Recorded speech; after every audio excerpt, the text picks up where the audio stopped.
Okay, here we go. Here I go, making this video that I've been looking forward to making for a year. I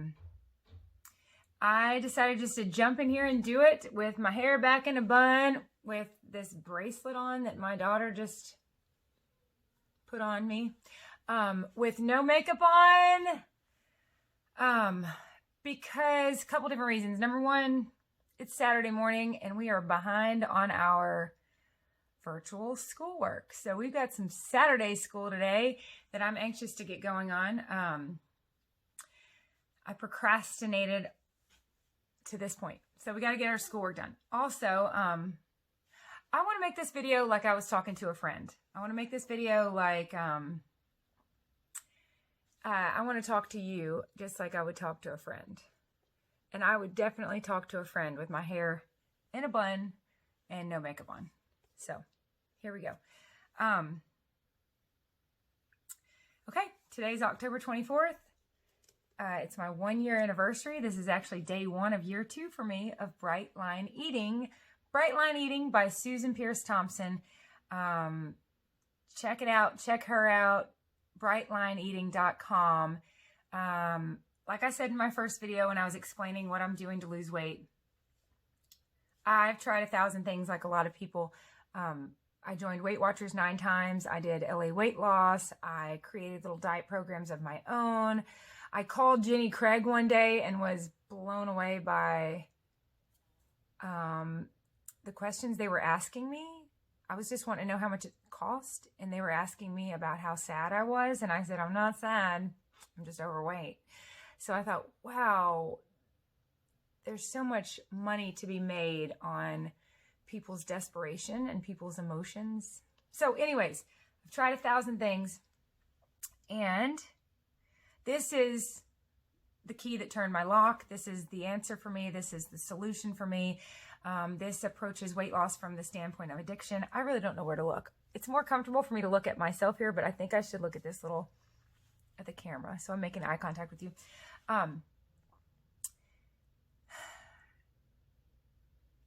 This approaches food from the standpoint of addiction. And years ago, I would not have even said I had a sweet tooth. I was like, nah, give me a bean burrito with cheese and some sour cream.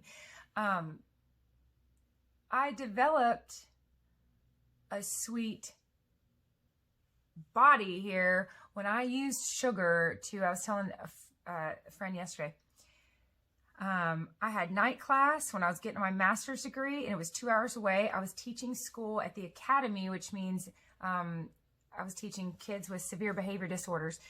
Everyone in my class had been kicked out of the middle school or high school. I was doing that during the day, teaching special ed, and I had 3 little kids at the time.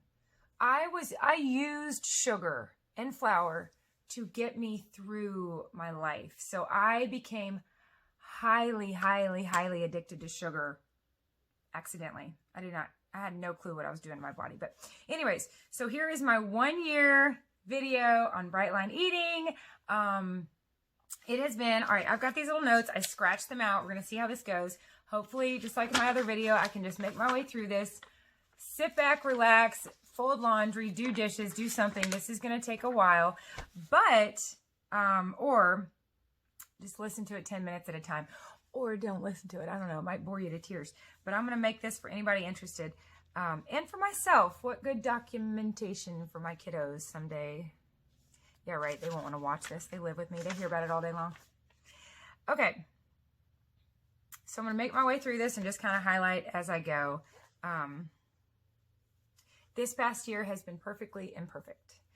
I have absolutely fallen off the wagon a few times, and I'm glad I did. I hit my butt hard on the ground and learned lessons that I'm so grateful that I learned. So this whole journey is a lot of tenacity, determination, perseverance. Keep pushing through. Forgive yourself for being human, because you are human, and your journey is going to look very human. This is a giant learning curve, which as is all of life, right? I hope I'm still learning a lot in my 90s. So this year's been perfectly imperfect. My last video, I said I was down 50. I'm now down 75.8 pounds. Hallelujah. By the grace of God, he let me hit the 75-pound mark this morning. I saw my lowest weight on the scale this morning. So I lost, when I was 30 years old, I was at my highest weight. It took me 9 years until I was 39 to lose the first 9.8 pounds. Now, having said that, I lost 30 and gained 30 and lost 30 and gained 30. Took me 9 years to lose 9 pounds. It took me 1 year to lose the next 75.8, thanks to Bright Line Eating and God himself. I'm not quite done yet. I have a little bit more to go until I'm where I think I'm headed. I don't know. I'm really trusting God to let me know when I get to my goal, and then I will maintain, which means I will get more food to eat. Hallelujah. Okay. So, in my last video, I'd lost 50 pounds. Now I've lost a total of 75.8. I went from a size 22 pants. Now I'm in a size 10, which is smaller than I was in high school. Let's see. In my last video, I told you all I was on day 199 of sobriety, which I sort of was. I was on day 199 of no sugar. But this Bright Line Eating is 4 bright lines, and I was really only focused on one, which, lesson learned, was a slippery slope that finally had me breaking. I was basically breaking the other 3. I mean, I was doing pretty well at no flour either, but I was not respecting and upholding and surrendering to all 4 bright lines. I was on day 199 of no sugar, but I would, if I felt hungry or if I felt like I would eat 2 or 3 days worth of like protein, and then for 2 or 3 days just not have protein. I was doing it like wacky, wonky, and that ended up, obviously I just crashed and burned, and I'm going to touch on this later, but that's like thinking that one of your 4 tires of your vehicle is more important than the other 4. They're not. And I learned why. I've learned a lot over this past year, and I can tell by as much as I've learned over 1 year, I can tell I am positive I still have a lot to learn, because every day I'm learning more and more about myself and about our bodies and the way they work and blah, blah, blah. About behavior, I love it. I can't get enough. It's why I love teaching special ed. So now I'm currently on day 8. Today's day 8, and I am happy to report that's 8 days in a row of 4 bright lines. Now I've strung a few more together. I've only fallen off the wagon and binged. Let me tell you, I said this in my last video. People have told me while you're in the house recovering, your addiction is in the driveway doing push-ups. I promise you that. My binges used to be averaged out over every day because that's just kind of how I ate. It was just, I ate whatever I wanted whenever I wanted, so I didn't have to like get it in because I could eat it tomorrow. No, I can't now.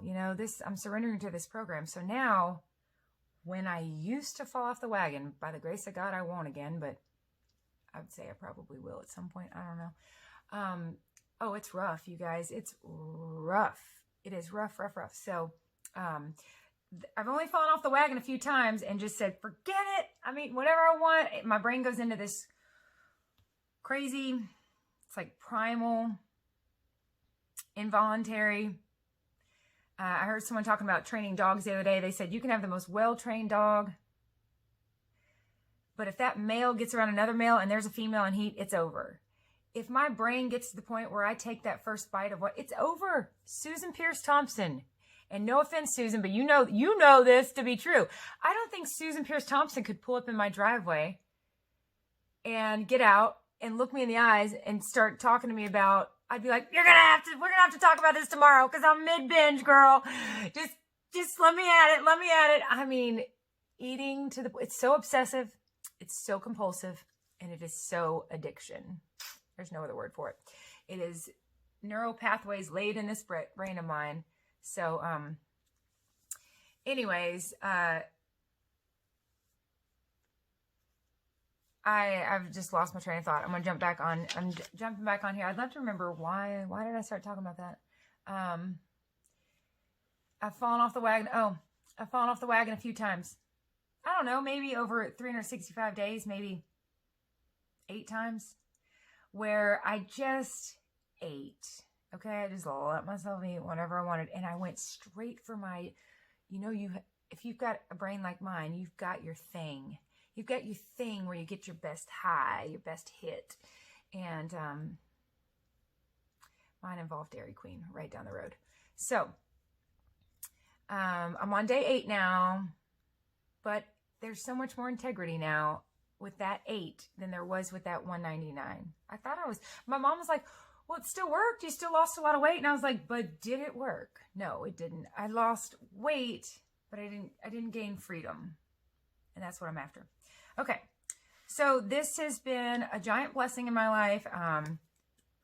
This is God fulfilling a promise in my life personally. And I don't mind sharing with you. I've always known that this weight gain was temporary. There's my wedding picture. That's my dear Greg. That's me. And I probably weighed, well, I'll tell you, without throwing numbers out there, I weighed 16 pounds less than I do right now. So I was little when I got married, and then he and I started having babies, and we went to law school. He went to law school. Oh my goodness, we were just so naive and so young, and we started piling it on our plate, literally and figuratively. We both used food and restaurants to survive. Oh my goodness. So now we have 4 degrees between the 2 of us and 5 kids. And I'm not saying that to brag. I am saying that to let you know that we are plateful kind of people. But we've had to figure out what to put on our dinner plate because we were putting mostly Mexican food and Sonic. Okay, anyways, he and I both gained about 100 pounds. And this is God fulfilling a promise for me. God has always let it be known to me that this is temporary. It's going to be temporary. It's going to come off, and you're going to be able to potentially help other people. I don't know if this helps you. Amen. Please know that you listening to this right now, I don't believe it's a coincidence.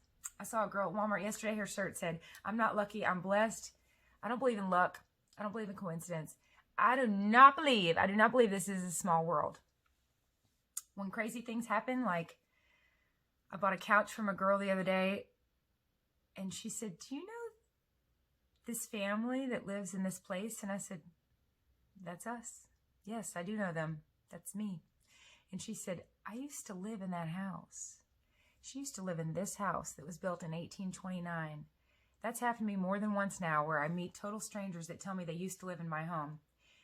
That's not a small world. This is a giant world with billions of people, and God's got the details worked out. So I want you to know, before I made this video, I prayed, and I prayed for you that maybe this might help you or inspire you. I know it inspires me. You all inspire me to do what I do. I'm about to do a little teaching, preaching, and hopefully reaching. So if this reaches you in any way, shape, or form, amen. I'm glad. Okay.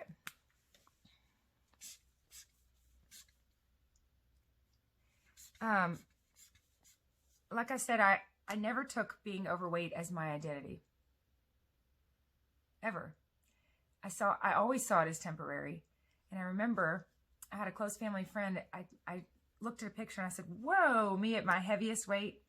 And I should say my body at its heaviest weight, because we'll get into this in a minute, but we are not our bodies. You can't even see me because I'm inside of here. This is just the body that God decided to put me in.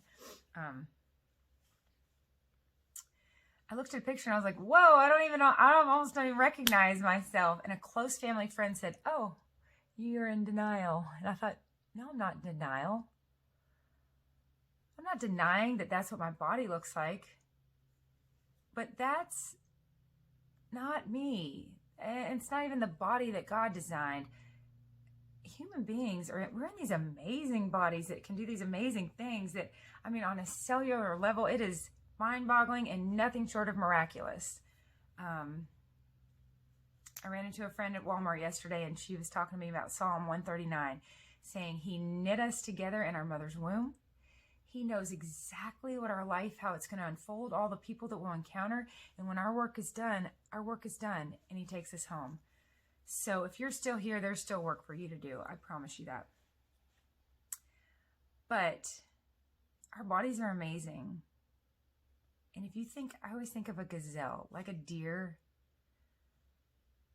but even, I don't know what, more impressive. Maybe because I see deer all over the place around where I live. But gazelles were not designed to carry 50, 100, 200 extra pounds of fat on them. You've never seen an obese gazelle. There's literally, probably, I don't know the science behind this, but there's probably never been one. Like a really obese gazelle. Imagine that. He would get eaten. Our bodies remind me of that. Another friend of mine that's a physical therapist lost 100 pounds, and she said when I run now and I can feel the muscles, she's so into like the body and the whatever kinesiology, the muscles, and she said when my leg moves forward and moves back, and she's just talking about all the dynamics of the way our bodies move. We were not created or designed to carry all that extra weight. It's not good for us. It won't promote longevity. But the beautiful thing of it is it can be temporary. And I say it can be because if you try to diet like I did forever and ever, I believe you'll carry that weight forever and ever. Because in my experience over this past year, if I kept trying to have small amounts, if I kept trying to restrain instead of abstain from sugar and flour both, I would have constantly stayed in this loop of eating a little lot, a little lot. It's just a loop. And I did find ways to keep my weight down a little bit. It's so funny how at my highest, I would lose 10 pounds and feel fabulous. Now at my lowest, I gain 2 pounds and feel awful. I feel terrible. If I binge, I'm like, oh, I just feel mentally, physically, it's like depression, anxiety, and bloating and swollen. Sugar and flour, S and F. You eat sugar and flour, you're going to feel swollen and fat. There's one to hang on to. Okay, so visuals. Here is something I'm going to go through. We're going to talk about visuals, observations, practical tips, mantras, mentalities, and frequently asked questions. You know what? I think I actually might just upload this in. I'm going to do you a big favor right now. I'm going to upload this in 1, 2, 3, 4, 5. Part 1, part 2, and part 3. Okay, this will be part 1. So I'm going to do my intro, which I just did, and observations. All right, here's some observations. I can't read my handwriting. Here's an observation. I need to write better. Brain fog. Okay, here's an observation. The brain fog is gone. Try not to flash anybody there. I got my little dress on. By the way, I bought this yesterday at a boutique to celebrate my 1 year.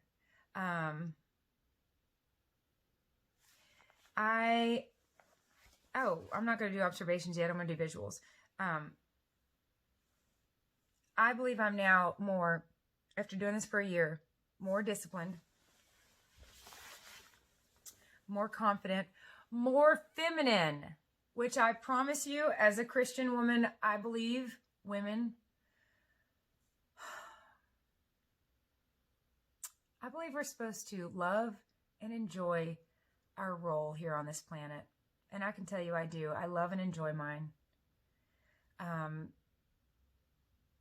Our number one role model in our life is our same-sex parent.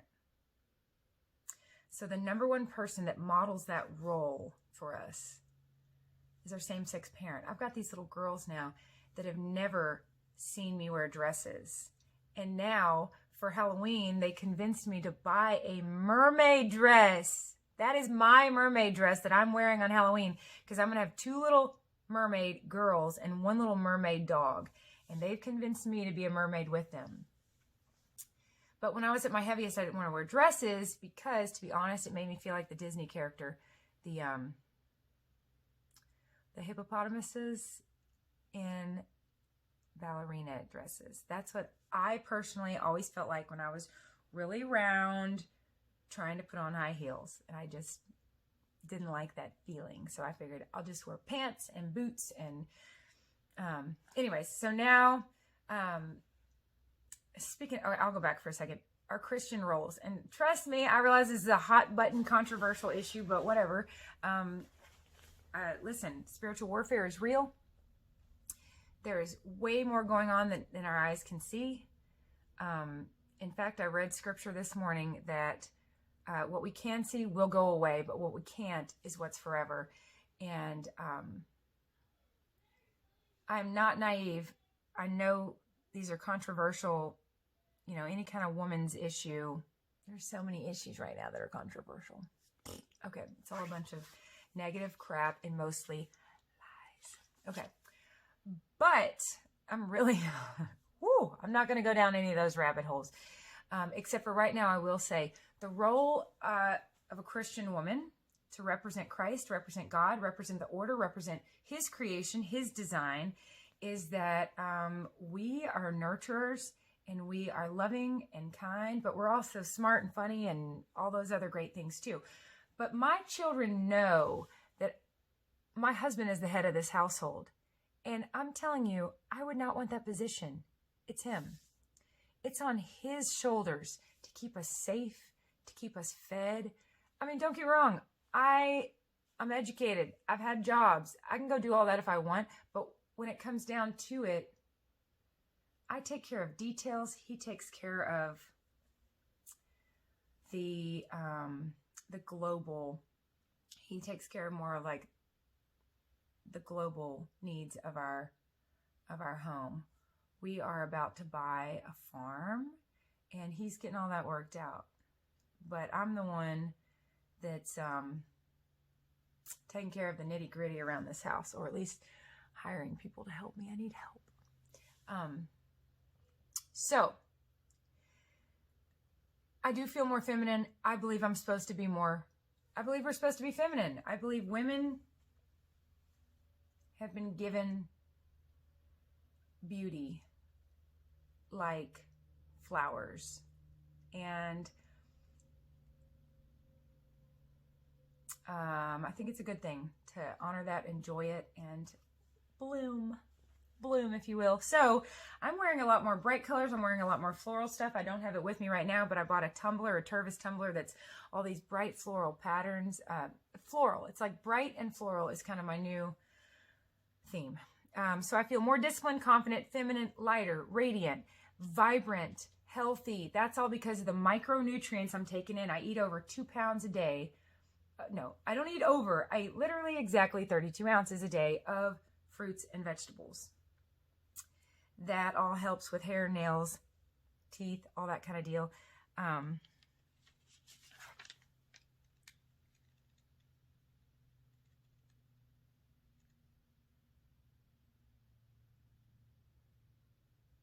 Okay, and I feel more real, which is probably another reason I'm wanting to sit here with no makeup on. I feel more real, and I feel more in tune with my body and the lives of those around me. So, visuals. I highly recommend having some visuals to keep around. I bought this. Let's see if you can see that. That is a puzzle ring. It's 4 separate rings that come together to make a little puzzle. Where should I put that? Can you see that? And I bought this as a visual for me to remind me that the 4 separate lines of bright line eating are absolutely equally important. Just like, there we go. Just like the wheels and tires on our vehicle We cannot put them in order of importance. We have to, when we're doing bright line eating, we have to appreciate and uphold and respect each of the four. I'm convinced of that. Okay, here's another visual I bought. A big fat ring to wear right here because it's cute. It's got 7 stones. I've got 5 kids, so that reminds me of my family. But I'll tell you what else it reminds me of. Susan. It reminds me of Susan Pierce Thompson because she has a big old ring she wears on her first finger, and I see it in a lot of her videos, a lot of her weekly vlogs. So I want to be like her. I want to behave like her. I don't want to be her. I'm glad to be me. Whatever. But get yourself some visuals to constantly retrain your brain when it's like, oh, sugar, and you're like, no, turn back over here. Stay focused. Stay focused on the next thing. Go get this. Have visuals around your house. Here's a visual. How about that graph? That's my 1-year journey. That's me landing my plane. That little pink dot is today. It's the first and only time I've ever recorded my weight on a Saturday because I recorded every Tuesday. This is every Tuesday for the last year. This is some weights. We won't focus on those. We'll get those out. Anyways, I'm landing my plane. My plane has been up in the air. Look at my husband's plane. It's still flying, but he's going down a little. My plane's been up in the air, going around and around for 15 years. And I finally get to land it. So I saw a guy on a YouTube video make this. You can do a graph. I highly recommend graphs. I was like losing 10 and gaining 10. And I thought, that's a big deal to lose 10 pounds. I don't want to just gain it back. So I thought I need to appreciate every single pound I'm losing. So I started making a graph. I saw a guy make his, and he was like in his basement working out, and he had this graph on the wall, and he would go pencil it in. There's something tangible, something real, something important about actually going through the process of like writing it. Use an app if you want with a little graph. That's great, but this has really worked for me. So what I'm going to do after I land this plane and I get to where I want to get, I will absolutely probably have another graph like that for the rest of my life, because once I get this plane out of the air and on the ground and the rubber meets the road, it is going to be so important that the rubber stays on the road. I do not want that plane to get any ideas about flying again. Okay, so there's a visual. Here's a visual, my rings. Here's a visual. And I'm going to talk about this a little bit later, but I just kind of keep this in a little, a kid gave this to me once at church. It's got a hole in it. It's a pearl. It's plastic. I mean, it would go on a necklace, I guess. But I keep this as a reminder of the story I heard once about a child that had a little fake pearl necklace, and God said, let me have it. Or his dad, excuse me, in the story, it's his dad. His dad said, can I have your necklace? And the little girl said, no, I love it. I treasure it. And it was a string of fake pearls, like little plastic pearls. And the dad said, can I please have it? And she said, no. And she just clung to it. And finally one day he said, may I please have that?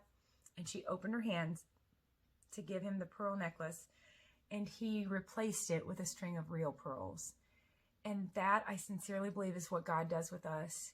He wants us to have more. He wants us to have better. But we have to hand it over. So this journey this past year, and I'll talk a little bit about this later when I talk about mantras, but something I realized is I have to give God what I've always wanted in order to get what I've always wanted. So I've got to hand him sugar and flour. Goodbye, sugar and flour. Goodbye, chocolate mixed with peanut butter. Let's move on. I got to hand him what my flesh always wanted, for him to hand me what my soul always wanted. Look at that little pearl in an oyster. Okay. I'll hurry. Visuals. Keep visuals around. Buy yourself like a new shirt and hang it up. I don't recommend buying stuff too small. You can do that if you want. Buy something that fits now. Feel great in it. Hang it up. I'm going to have this hanging up. That mermaid, that's a visual right there. I was not putting on a mermaid costume last October 24th, which, by the way, last October 24th was 1 week before Halloween. I had been doing this for 1 week when I went to my church and they were handing out candy, and I sat in this room and had one of those out-of-body slow motion experiences. I had not eaten sugar or flour for 7 days because I was doing the 14-day challenge. Do the 14-day challenge. If you've never done this before, do the 14-day challenge. Let that be your first 14 days. She'll send you videos every day. It'll get you to that next day. You're going to need that kind of like hand holding in the beginning, I believe. But I was on day 7. I guess I was on day 8. And I did this like slow motion in my church. Children and adults. There might have been 200 people eating hot dogs and candy. And I scanned the room. And everyone was eating candy. I thought, wow, this is so interesting to witness, to kind of zoom out and objectively observe Americans. I'm positive this is not how every other country operates. A lot of them, but not every. And just to see how it's so much more than socially accepted. It's socially promoted. It's a big money-making business. And my sister, who is sober now, I won't give you the details of what, but some serious stuff. She's actually made the comment that what I'm doing is more difficult than what she did. And I was like, no way, girl, what you did. Like, my hat is off to you. But then I think, let's say cocaine, and she was not on coke, but let's say cocaine was in everything, everywhere. Your grandmother baked with it. You know, the little diner down the road, it was on the menu. Let's just say cocaine was in everything, everywhere. At every birthday party, at every holiday. It would be hard for someone to get off of it. This is no joke. I said that probably 10 times in my first video. This is no joke, getting off of sugar and flour, which is scientifically proven to be 8 times more addictive than cocaine. I mean, it's just like mind-boggling to think that it is a drug that is in everything, everywhere, you know, per se, sugar and flour. Anyways, we'll get into some practical tips later, but so there's visuals, one more thing, and then this video, part 1, will be complete. Here's some observations. Sorry, I'm going through highlighting as I've shared something. The brain fog is gone. I remember brain fog very clearly, and I remember what I would use to handle it. Sugar. I had sugar causing brain fog, which literally feels like there's a fog in your brain. And then I would eat a bunch of sugar and it would temporarily go away, but then of course come back. The brain fog is gone. If you experience brain fog, there's hope for you. Get off the sugar, get off the flour, it might go away. It might go away like that too, like a cloud dissipating. Okay, here's another observation. Revelations follow obedience. So I'll say that again, revelations follow obedience. So if my children come to me or I tell them, hey, get down here, I text my teenagers, come down here. They're upstairs in their room, come down here. And I tell them to do something, I don't explain to them why. If I know there's something that needs to be done, like I said, we live on a farm. We got a lot going on out there. If something needs to be done, I tell them to go do it. Now, if they're obedient and they go do it, they might come in and I might say, thank you so much for doing that. Let me tell you why or whatever. And don't get me wrong. I tell my kids, there's a big difference between questioning and asking questions. Don't you question me. No, don't question me. Questioning me tells me that you don't think what I'm doing is right. And I really don't want your opinion, child, of how I'm operating. So I don't want my kids questioning me. But they can ask a question. They could honestly ask like, hey, I'm really curious. I'm just curious, what are we doing or why are we doing it or why, that's very different than questioning. Questioning comes with sort of a preconceived idea that they disagree, and that is not the kind of obedience I'm looking for. So, revelations follow obedience. And this is what I've noticed. This is an observation that I've made. As I've just surrendered to this and been obedient to it and be obedient to God, because I sincerely believe it's prescribed by him to me. When he says, do this, and I say, okay, I'll do it. And I do it. Then he starts to explain why. And I'm like, whoa, I've had so many revelations about things over this past year that came after the obedience.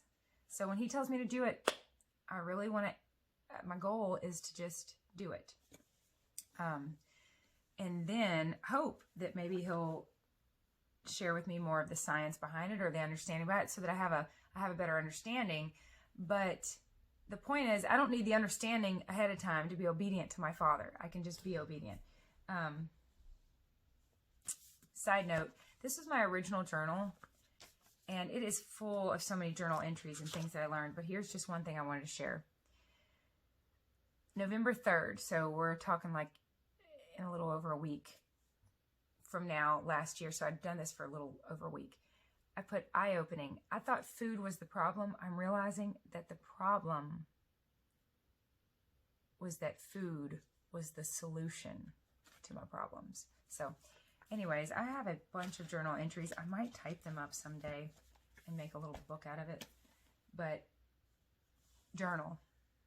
That's at the description of my other video, like a practical tip. But journal, journal, journal. Use it to process your thoughts. Use journaling to document your journey.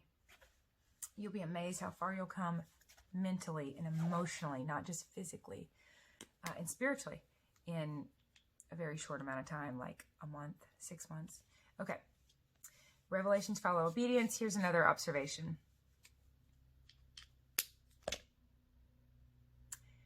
Our organs don't take up a lot of space. There's an observation. When people, I'll speak for myself. When I was around 250 pounds and my belly hurt, I might reach out and rub on it and say, oh, my belly hurts. My belly hurts.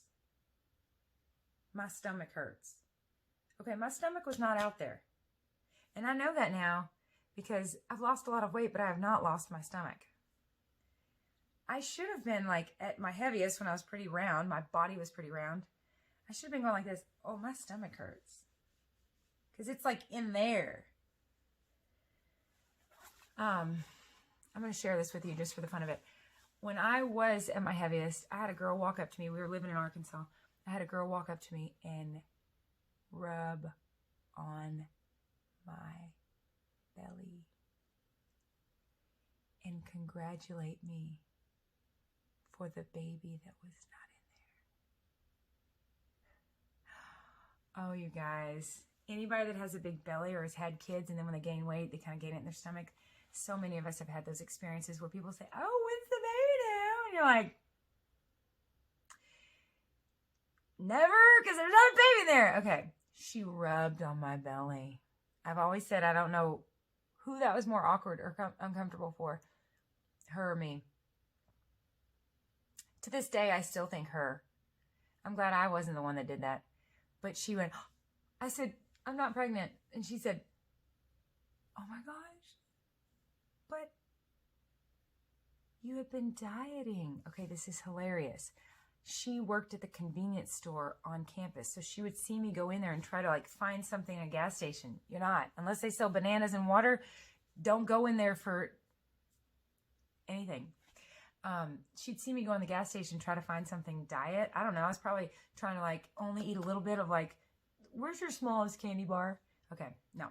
So she saw me doing that. And I talked to her a lot about dieting. Guess where dieting gets you? You guessed it. Heavier. So I dieted while I saw her. And then I must have just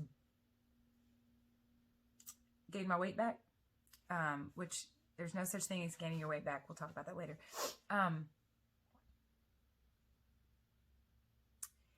She said, but oh, I thought you were dieting. And I said, I was. It didn't work. So anyways, hilarious. I was wearing a light blue turtleneck and that thing went to Goodwill because don't you know it was the turtleneck. It wasn't me. Can't wear that again. I'm like, oh, I must look pregnant in that turtleneck. I'll wear a different color. Anyways, okay, funny side note.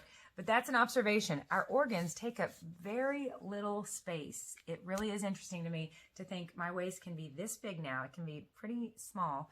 And I still have all of my major organs. Okay, here's an observation. What was a crutch can become a sin. So what God allowed in my life, he did not convict me to handle all this when I was having babies and working and going to school and traveling and earning my degrees. He allowed something to be a crutch in my life. I swear to you, he allowed something to be a crutch to help me survive. But just like a crutch, as soon as you don't need it anymore, it becomes harmful, not helpful. So the minute your leg is healed, if you're still using that crutch, it's doing nothing but holding you back. So what was a crutch, if the Holy Spirit convicts you to get rid of it, it becomes a sin. I believe that. I define sin as anything that causes you to turn your back on him. And if he says, all right, Emily, the gig's up. I let you have sugar and flour for a long time, but you don't need it anymore. And then I continue with it in my life, that's on me. So I'm grateful that he let me have sugar and flour. He allowed it in my life for years and years and years. Yes, it caused its own problems, but I got a lot done. I got 5 babies up and at it. And my husband and I, we've got debt to prove all the degrees we have. So it wasn't entirely a bad thing. And you know what? If you're still alive, there's still hope. If you've dealt with addiction, God tells us, and I believe it's Isaiah 66:9, he will not allow any pain to go without new birth. Just like giving birth. There's so much pain, but the result is beautiful and worth it. So, I'm not telling you to continue in your addiction, but I am telling you that perhaps that addiction is absolutely part of your plan, part of your story, and can be used in ways that God can use you in ways that he could not have had you not experienced all that. So don't disregard it. Don't look back on it and hate it. Love it. It's part of your story. All right? Oh my gosh. Who do I look like? Donald Trump. Okay. All right. I have noticed that my meals have gone from calorie dense, which used to be the goal. I want as much calories as I can, and I just want it calorie dense, which is why I mix chocolate plus peanut butter. That's very calorie dense. I have noticed that my meals have gone from calorie dense to nutrition dense. When I only get so many opportunities to eat every day, I want to make them count. So nutrient dense, think vegetables with lots of color. Beets come to mind. I love opening a can of beets, putting that on my salad. All right. Here's an observation. Sugar is in more than we can imagine. And if you didn't know this, are you ready? Sugar is in salt. You heard me. I noticed one day that I was putting tons of salt on my food, like mounds of salt on my food. And a couple days later, I watched a video and a woman said, oh yeah, watch out for iodized salt. Dextrose, anything ends in OSE is sugar. Glucose, fructose, dextrose. Dextrose is added to salt to allow the iodine molecules to bond. Dextrose is sugar. If you don't believe me, even if you do believe me, look at it. On your iodized salt, look at the back. The ingredient says dextrose. So my addiction is so conniving and so sneaky. It's smart. I hate to call it smart. It outsmarted me. It snuck sugar into my system via salt. No wonder I was putting so much. I would put a ton on my food, take a couple bites, a ton more, take a couple bites, a ton. And I was like, I was thinking, am I switching from sugar to salt? Am I switching my addiction from sugar to salt? No, sugar to sugar. And my body was getting it through the salt. So there is sugar in iodized salt. Go with sea salt instead. Get rid of that iodized salt. I don't know where we're supposed to get iodine, but I just cannot get it if it comes with sugar. So I think it comes in a lot of good foods, which you're going to get if you eat this way. Okay, that's it, you guys. That is video 1. That concludes the opening which will include some pictures. I'll probably put those pictures on each one. The opening, some observations, and some visuals. Love you. I'll see you in part 2. Bye.